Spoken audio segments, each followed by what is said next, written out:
جی sulphur اور بات ہے. سلفر میں ایک خاص بات یہ ہے کہ اگر ہومیوپیتھک زیادہ استعمال کی گئی ہو اور وہ علامتیں مل جل گئی ہوں تو سلفر دینے سے وہ علامتیں کھل کر اپنے اپنے مقام پر ٹک جاتی ہیں اور ایسے مریض کی علامتوں کی پہچان آسان ہو جاتی ہے.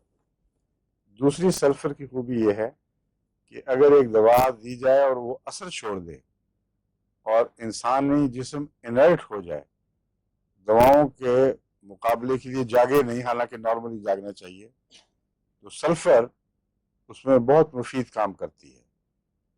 اس حد تک مفید ہے کہ اس میں یہ بھی نہیں دیکھا جاتا کہ سلفر جس دوا کے بعد دی جا رہی ہیں اس کا بالکل برعکس تو نہیں کہیں. مثلا سلیشیا ہے، سلیشیا میں جب استعمال کراتا ہوں بچوں کو تو کئی دفعہ تھوڑی دیر کے بعد وہ اثر کمزور پڑتا ہے. تو سلفر اور سلیشیا بالکل متضاد دوائیں ہیں بظاہر، یعنی سلفر ہے بہت گرم اور سلیشیا ہے بہت ٹھنڈی، لیکن سلفر کی ایک خوراک بیچ میں دے دیں تو وہ دوبارہ کام کرنا شروع کر دیتی ہے سلیشیا.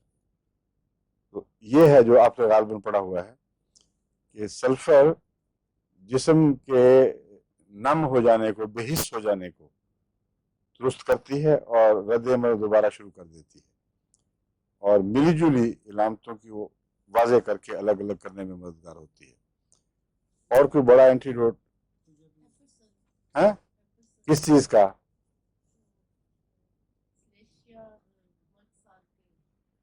وہ تو بیچ میں آتی ہے. اینٹیڈوٹ کس چیز کا ہے؟